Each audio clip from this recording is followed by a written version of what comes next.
अस्सलाम वालेकुम नाजरीन, अगर आपके चेहरे पे छाइयाँ हैं और उसके साथ आपकी बॉडी को कुछ खाने की खास क्रेविंग जैसे कुछ ज़रूरत महसूस हो रही है, तो उसमें आप बड़ी आसानी के साथ समझ सकते हैं कि आपकी बॉडी के अंदर किस चीज़ की डेफिशिएंसी हो रही है। अगर हम उस डेफिशिएंसी को समझ लें तो उससे मुतल्लिका ग़िज़ा को खा के अपनी डेफिशिएंसी को पूरा किया जा सकता है। तो क्रीमों से, कॉस्मेटिक्स से और ये स्टेरॉइड से, इस तरह की चीज़ों से बच के अपनी स्किन को डैमेज होने से बचाया जा सकता है। आज की वीडियो में मैं आपको चंद ऐसी चीज़ें बताऊंगा जिनसे आपको अंदाज़ा हो जाएगा कि आपकी बॉडी के अंदर क्या चल रहा है। नाज़रीन, हमारी बॉडी के अंदर खून बहता है। खून के अंदर एक प्रोटीन है, आयरन बेस्ड प्रोटीन, उसे हीमोग्लोबिन कहते हैं, जो पूरी बॉडी के अंदर हमारी ऑक्सीजन को लेके जाती है और फिर ऑक्सीजन को हर सेल तक पहुंचाती है, जिससे हमारी बॉडी को ताकत मिलती है। अगर इसकी कमी होना शुरू हो जाए तो हमें जल्दी सांस चढ़ना शुरू हो जाता है, जल्दी थकावट होना शुरू हो जाती है, बैठे बैठे दिल की धड़कन बढ़ना शुरू हो जाती है, चेहरे का रंग पीला होना शुरू हो जाता है, हाथों का रंग पीला होना शुरू हो जाता है। इस तरह की कैफियत बॉडी में, आमतौर पर फिटीग, हर वक्त रहना, थके थके रहना, ये भी हो सकती है।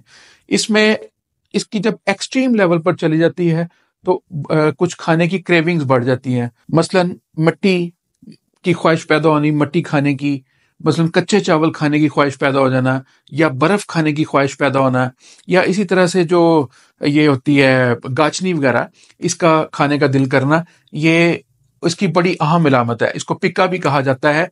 तो इसका जो जिस वक्त एक्सट्रीम लेवल पर चला जाता है आपकी क्रेविंग, उस वक्त इस तरह की चीज़ों में आ जाती है। कुछ लोगों को ऐसी क्रेविंग्स नहीं भी होती। कुछ लोगों की क्रेविंग इस तरह की हो जाती है कि उनको गोश्त खाने को बहुत दिल करता है।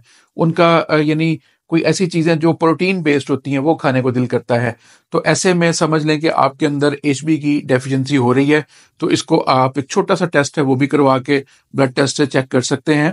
और इससे इन इन इन जो क्रेविंग्स हैं, इससे आपको पता चलता है कि आपकी बॉडी को अब क्या खाना चाहिए।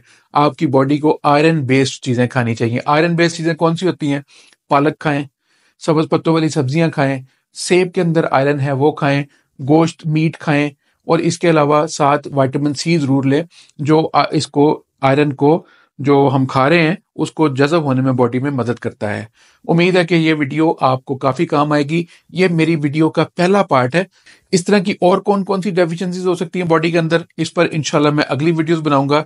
ये पार्ट 1 है, और फिर इस तरह की बाकी जो पार्ट्स आएंगे उनको भी देखिएगा और अपने अंदर भी महसूस कीजिएगा।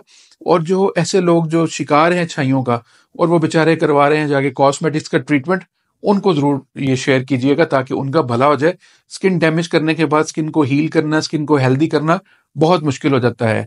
कुछ करने की जरूरत नहीं है, घर में अपनी ग़िज़ा को सिर्फ ठीक कर लें, सारे मामला खुद ब खुद ठीक हो जाएंगे। आज के लिए इतना ही है, इजाज़त दें। अल्लाह हाफिज़।